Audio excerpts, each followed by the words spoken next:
কেমন আছো তোমরা সবাই? আর আমরাও ভালো আছি। এই যে ছোট্ট সংসার নিয়ে যেমন থাকার কথা তেমনই আছি।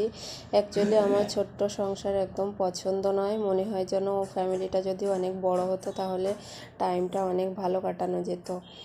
তো কি করব, যেটা কপালে আছে সেটাই হবে। ছোট্ট সংসার নিয়েই থাকতে হবে। আমার ফ্যামিলিতে অনেক মানুষ থাকা সত্ত্বেও ছোট্ট পরিবার আমার।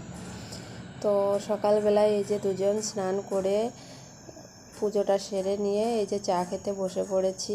আর এই যে চা দিয়ে রুটিটা খাচ্ছি। আমি রুটিটা বানিয়েছিলাম কালকে রাতের বেলায়, তো রুটিটা অনেক বেঁচে গিয়েছিল, যেটা খাওয়া হয়নি। তো সকালবেলায় সেটা আমি চায়ের সঙ্গে গরম করে নিয়েছি খাবার জন্য। আর আমি বেশি খাবার নষ্ট করতে একদমই পছন্দ করি না। খাবার নষ্ট করলে আমার যেন কেমন একটা লাগে, যে কত মানুষ আছে তারা না খেয়ে দিন কাটায়, রাত কাটায়, আর আমরা খাবার পেয়েও খাবারের কেন আদর করব না। এই জন্য আমার খাবারটা নষ্ট করতে খুব কষ্ট হয়। আমার মায়ের মুখে একটা কথা শুনি যে আমরা নাকি ছোটোবেলায় অনেকবার না খেয়ে থেকেছি। আমাদের বাড়িতে অনেক লোক ছিল, তারা সবাই খেয়ে দিয়ে আনন্দে ঘুমিয়ে পড়তো, আর আমাদের নাকি না খেয়ে দিন যেত। তো ছোট্টবেলার সেই কষ্টটা আবার অনুভব করেছি বড় হয়ে, যখন বিয়ে করলাম তখন। আমার যখন বিয়ে হয়েছিল আমার বর একদমই বেকার ছিল, কোনো কাজ করতো না।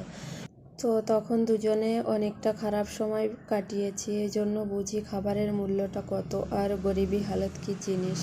ছোটোবেলায় তো বুঝতে পারিনি, বড়োবেলায় সেটা বেশ ভালো করেই বুঝেছি। তো দেখো, তোমাদের সঙ্গে গল্প করতে করতে আমি ডালটাও ভেজে নিয়েছি।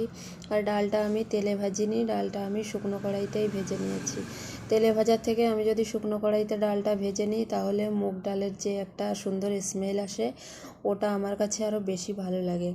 তো আজকে ডাল করছি, আর বাকি কি সবজি করব জানি না, তবে ডালটা আমার বাবুর খুবই পছন্দ। যেদিন ডাল করি মোটামুটি ও বলে, মা আজকে তুমি এত সুন্দর জিনিস বানিয়েছো, তো কি বলবো, এরকম করে ও বলে আমার কাছে এসে। তো পাশে আমি প্রেসার কুকারে ভাতটাও বসিয়ে দিয়েছি। বড়মশাই তো প্রেসার কুকারের ভাত ছাড়া খায় না, সসপ্যানে রান্না করলে খায় না ও। ওর কি জানি প্রেসার কুকারের ভাতই নাকি ভালো লাগে। তো এই জন্য আমি প্রেসার কুকারেই ভাত করি সব সময়। আর এই যে পাপা ছেলে বাইরে গাছ লাগাতে লেগে পড়েছে, ওদের নাকি আরও ওই যে খিড়কিতে আরও গাছ লাগাতে হবে, এই জন্য বোতলে এই যে রেডি করছিল গাছ লাগাবে করে। কি করবে তুমি বোতল দিয়ে? তাকাও একবার। কি গাছ? কোথায় লাগাবে ওই গাছ?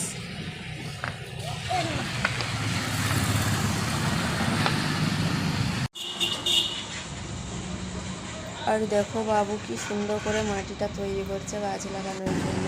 মানে একটা একটা করে যত ময়লা আছে সবগুলো মানে বেছে বেছে ফেলছে। তারপরে মানে গাছ তুই কততে হবি, তোকে হতেই হবে গাছ। অ্যাকচুয়ালি কী বলে তো, মানে যেটা হয় বাঙালির ছেলে বলে কথা, মানে কৃষির ছেলে তো কৃষিই হবে। আরও তারপরে কথা হচ্ছে বাঙালির ছেলে। কাটো, যেটা কাটবে গুঁড়া গুঁড়া থেকে কেটো। দাদা বাবু, আমার গায়ে লাগছে, এখানে কেন আসছিস? তুলসী গাছে দেওয়া হয়েছে।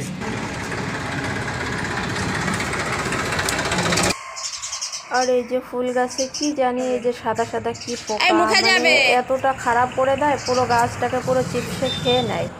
মানে উপর দিয়ে মনে হয় কি গাছের যে রসটা আছে সেটাই খেয়ে নেয়, এরকম করে মানে গাছটা পুরো চিপসে যায় এই পোকাটা।